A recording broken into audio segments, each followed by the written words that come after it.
खबर शामिल करेंगे ENN न्यूज़ नुमाइंदा मोहम्मद रफ़ीक काकड़ की। नाजरीन, आज हम काकड़ कौम के सरबराह मलिक हाशिम खान काकड़ से सैलाबज़दा अफराद के बारे में बातचीत कर रहे हैं। का ऐलान किया है, जिनका नाम मलिक हाशिम खान काकड़ है।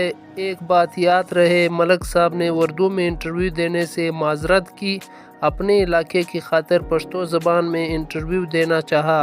ENN न्यूज़ रिपोर्टर रफ़ीक काकड़। हाशिम खान सर वैना को तासु नाजरीन बे मलिक काको सलाम अलैकुम। वालेकुम सलाम। सरे मसाल के खैर खैरियत है। د الله مهرباني د شکر دی.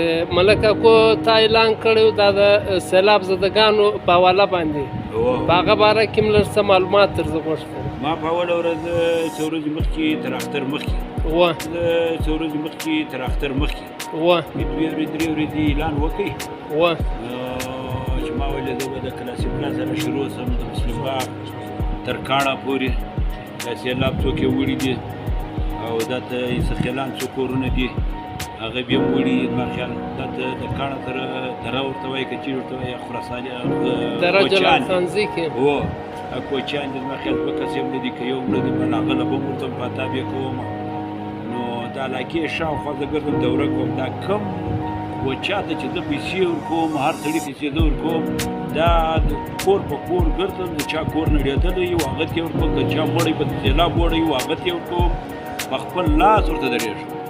دا ته را نه دی چې بس زه یو چا ته پیسې ورکوم، هغه لی هغه یې لا وروړي کې لا نه ورکړي. دا بس پښتانه څه قومونه را ولاړ شي، بس د چا کور چې آباد دي خراب نه وي یا څوک تا قدرت لري، بس په خپل لاس یې ورشي، دا چا په کور یو 10,000 ورکړي، یو 20,000 ورکړي، بس هر سړی بیا خوشحاله. ملک هاشم خان کاکړ صاحب د ده له سیاسي پارټۍ سره تعلق نشته، دا د ذاتي طور د ده له غریبانو سره د زړه درد دی چې د شعري. ډېره مننه ملک کاکو، یو جان مننه. سلام علیکم.